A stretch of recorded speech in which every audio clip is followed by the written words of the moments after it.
आप ये कह रहे हैं कि सही टाइमिंग पर सही बात आई है, क्यों? क्योंकि पाकिस्तान बहुत ज्यादा असर्टिव हो रहा है, वो अलग अलग कारणों की वजह से है। लेकिन जब हम किराना हिल्स की बात करते हैं और जब मैं इसे समझने की कोशिश करती हूँ बेहल सर, तो ये अंदर से खोखली की हुई पहाड़ी इसलिए तैयार की गई जिससे कि अमेरिकी सैटेलाइट के भी पकड़ में ये हिस्सा ना आए। बिल्कुल सही कह रहे हैं ये। लेकिन अब जब से ये ऑपरेशन सिंदूर हुआ है उसके बाद से पाकिस्तान बहुत बेचैन हो गया है।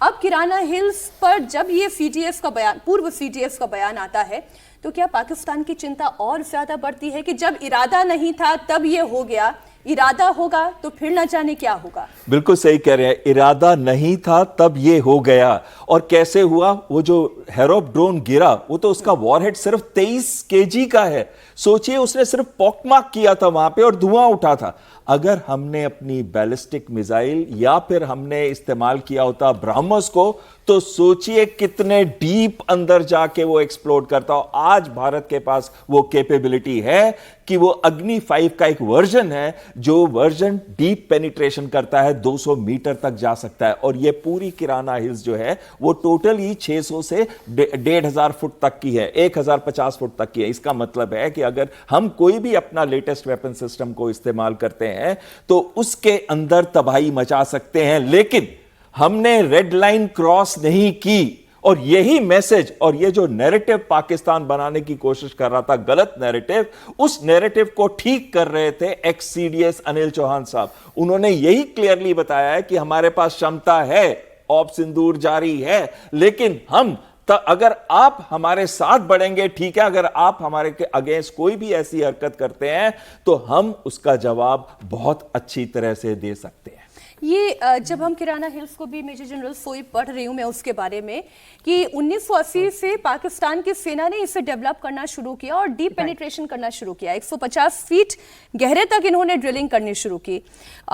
46 टनलें उन्होंने यहां पर बनाने की कोशिश की।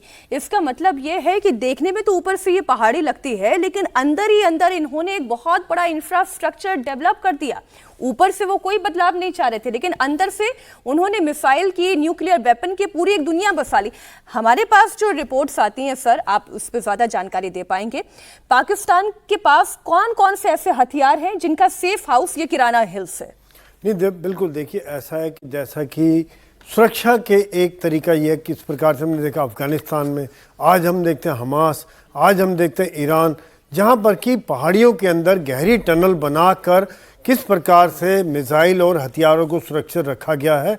और ये एक बड़ा चैलेंज हो जाता है दुश्मन के लिए, और ये चैलेंज हमारे लिए भी रहेगा। लेकिन जिस प्रकार से आज हमारे पास ताकत है, जिस प्रकार से हमारी इंटेलिजेंस है, क्योंकि उसके अंदर बेसिकली जो उनका स्टोरेज रहा है वो है उनका न्यूक्लियर की तैयारी करना, न्यूक्लियर का हथियार, यूरेनियम, और कहीं ना कहीं उनके मिसाइल्स सिस्टम वहाँ पे अंदर होंगे, जो कि चांसेस इन टनल्स के अंदर हैं, क्योंकि उन्हीं को वो सुरक्षित रखना चाहते हैं।